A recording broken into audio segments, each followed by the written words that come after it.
সবাইকে স্বাগতম আজকের ভিডিওতে। তো আমার হাতে আজকে একটি ডিজিটাল ওয়াল ক্লক দেখতে পাচ্ছেন। এটা ভীষণ ব্র্যান্ডের। এখানে এছাড়াও বাজারে আরও কয়েকটা ব্র্যান্ডের অ্যাভেলেবল পাওয়া যায়। তো ভীষণ এটাই এক্সট্রা ফ্যাসিলিটি হচ্ছে এটা কারেন্ট চলে গেলেও মোটামুটি বেশ কয়েক ঘন্টা 3 থেকে 4 ঘন্টা ব্যাকআপ দিতে পারে। ভীষণ ক্লেম করে 4 ঘন্টা, তো অন অ্যান এভারেজ 3 ঘন্টা প্লাস পাওয়া যায়।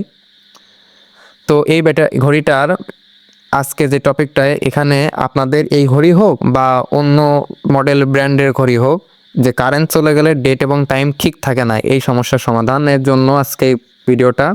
তো এই ঘড়ি নিয়ে কিন্তু এর আগে আরও 2টা ভিডিও, একটাতে এর ফুল রিভিউ এবং আর একটাতে এটার যে রিচার্জেবল ফ্যাসিলিটি আছে সেটা ব্যাটারি আপগ্রেড করে দেখিয়েছিলাম।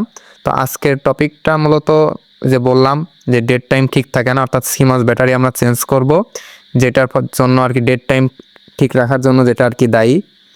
তো ওই ব্যাটারিটা আমরা নষ্ট হয়ে গেলে, এই কারেন্ট চলে গেলে এই ঘড়ির টাইম ঠিক রাখতে পারে না, তখন দেখা যাচ্ছে টাইম ঠিক করে রাখতে হয়, ঠিক করে দিতে হয় নতুন করে। তো প্রথমে আর কি ঘড়িটা খুলে নিতে হবে। আমি একটি ইলেকট্রিক স্ক্রু ড্রাইভার দিয়ে ঘড়িগুলার যেই 4টা স্ক্রু আছে 4টা স্ক্রু খুলতে হবে। তো খোলার পরে এটা যে ফ্রন্টাল পার্টটা আছে ওইটা আলাদা হয়ে যাবে। এটা সম্পূর্ণ গ্লাস, এবং আপনারা একটু যখন খুলবেন এটা সতর্কতার সাথে খুলবেন, কারণ গ্লাস পড়ে গেলে এটা ভেঙে যাবে। এটা পুরাটাই এখানে গ্লাস, এবং ওই পাশে 4টা বেস দেওয়া আছে প্লাস্টিকের নাট লাগানোর জন্য। তো এই হলো আমাদের ঘড়ির ভেতরের অংশ আমরা দেখতে পাচ্ছি। এখানে অনেকগুলা 7 সেগমেন্টের ডিসপ্লে ব্যবহার করা হয়েছে, এবং এই যে ব্যাটারিটা এটাই আমাদের চেঞ্জ করতে হবে, সিমস ব্যাটারি। এই ব্যাটারিটার মডেল নাম্বার হচ্ছে CR2032, এবং এটা 3 ভোল্টের লিথিয়াম ব্যাটারি। এবং আপনাদের অন্য ব্র্যান্ডের ঘড়ি হলে সেখানে অন্য মডেলের ব্যাটারি ইউজ করতে পারে, সেক্ষেত্রে আপনারা অবশ্যই দেখে নেবেন যে কোন মডেলের ব্যাটারিটা ইউজ করা হয়েছে।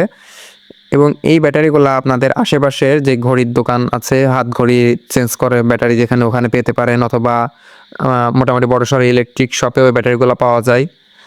এবং ব্যাটারিগুলা এটা কিন্তু আবার এই যে ডেস্কটপ পিসিতেও অনেক সময় ইউজ হয় এই ধরনের ব্যাটারি, মডেল ভেদে আলাদা হতে পারে। তো ব্যাটারিটা লাগিয়ে নিয়ে ডেট টাইম ঠিক করে দিলেই আপনাদের আর পরবর্তীতে সমস্যা হবে না। তখন কারেন্ট চলে গেলে টাইমার উলট পালট হবে না। তো খুবই সিম্পল একটা কাজ, আপনারা নিজেরা এই কাজগুলো করতে পারবেন। এবং চেষ্টা করবেন অবশ্যই সেম মডেলের ব্যাটারি নেওয়ার, না হলে এই যে সকেট আছে সকেটের মধ্যে এটা ফিক্স হয় না, ভালো হবে। তো আমি মূলত কিন্তু আমার ঘড়িটা খুলেছি এই যে এই ব্যাটারিটা আপগ্রেড করার জন্য। এটা ফুল ভিডিও আমি ডিসক্রিপশনে দিয়ে রাখবো। তো ধন্যবাদ সবাইকে ভিডিওটি দেখার জন্য। আসসালামু আলাইকুম।